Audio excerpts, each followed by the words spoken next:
Siapkan tabungan masa depan dari sekarang. Nah, ngumpulin uang banyak-banyak, tapi ketika ada hal tidak terduga, malah habis gak bersisa. Nah, sini aku kasih tahu caranya, biar gak amsyong ketika keadaan darurat. Selengkapnya di Finansial.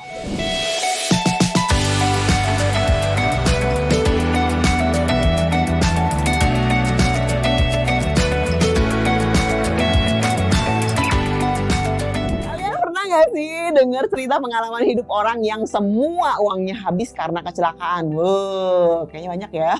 Nah, pastinya kita nggak mau hal itu kejadian juga sama kita. Kan nggak enak ya, kita udah capek-capek nabung, ya capek-capek nyimpen, tiba-tiba uangnya habis karena situasi atau kondisi yang tidak kita duga sebelumnya. Hal-hal apa saja yang harus kita siapin nih teman-teman? Yang pertama, kita harus siap mental. Jangan sampai kesehatan mental kita tuh terganggu. Kenapa? Ya karena kalau mental kita sudah disiapkan, ya kita bisa lebih kuat untuk menghadapi kemungkinan-kemungkinan terburuk. Yaitu uang yang kalian kumpulin udah capek-capek, itu tiba-tiba habis karena hal yang tidak terduga. Walaupun sebenarnya kemungkinan itu mungkin kecil ya terjadi, tapi bisa terjadi dengan siapa saja. Nah, yang kedua, sisihin uang untuk kebutuhan darurat. Sebenarnya bukan untuk kebutuhan darurat aja sih, tapi uang ini bisa digunakan untuk kebutuhan-kebutuhan apapun yang sifatnya mendesak. Tapi, nih ada lagi pertanyaan nih, Ci, aku takut uangnya malah kepake untuk hal-hal konsumtif. Udah capek-capek nabung, tiba-tiba ada konser. Ya, ada konser bentar lagi nih. Nah, kalau gitu, teman-teman sudah harus bisa mulai mempertimbangkan untuk mengambil produk-produk yang bisa untuk mengcover keuangan masa depannya teman-teman.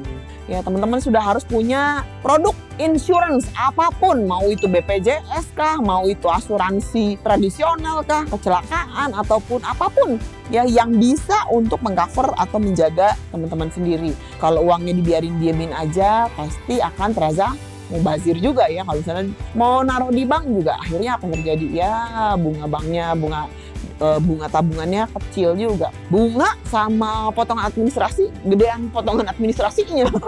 Kalian bisa nih teman-teman ya untuk mulai sedikit bergeser menyimpan dananya ya.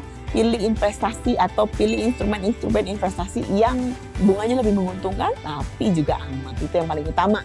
Jadi selain bisa nyisihin, si uang tersebut juga secara tidak langsung kita sekolahin. Artinya apa? Dia bisa mengembangkan dirinya sendiri walaupun nominalnya tidak seperti kayak kita main saham atau kita main investasi yang hasilnya bisa demikian besar gitu ya. Tapi paling tidak dari segi keamanan itu sudah lebih terjamin.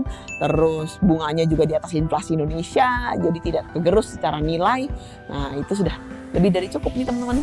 Nah, ini ada pertanyaan lagi nih, Ci, kalau uangnya ditaruh di instrumen investasi kayak deposito atau simpanan gitu, kan nggak bisa ditarik kapan aja. Yang ada bukannya untung malah buntung nih, Ci.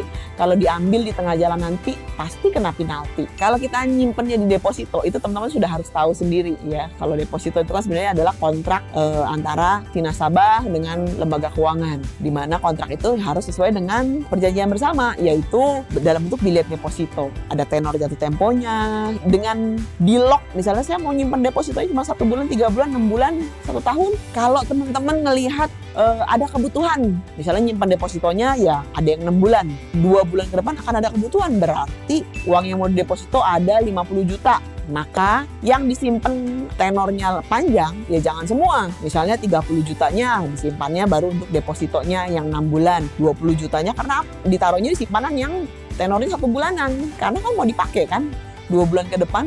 Nah, itu belajar mendisiplinkan diri sendiri. Setiap keputusan selalu ada resikonya teman-teman ya. Jadi jangan sampai nanti malah kepotong sama biaya penalti gitu ya. Deposito itu kan salah satu instrumen investasi yang low risk, resikonya rendah. Bisa dicairin kapan saja memang, tapi kan ada potongan fee, bener ya. Fee itu kan hanya dalam kondisi urgency saja. Saya kalau di bank itu rata-rata penalti sekitar 2-3%, supaya teman-teman juga lebih mendisiplinkan diri daripada kena potongan, kan sayang. Gitu ya teman-teman. Demikian, semoga apa yang saya sampaikan hari ini bisa sangat-sangat bermanfaat untuk teman-teman semua. Kita berjumpa lagi di topik berikutnya yang lebih menarik di Financial Update. Saya Memong pamit undur diri. Terima kasih.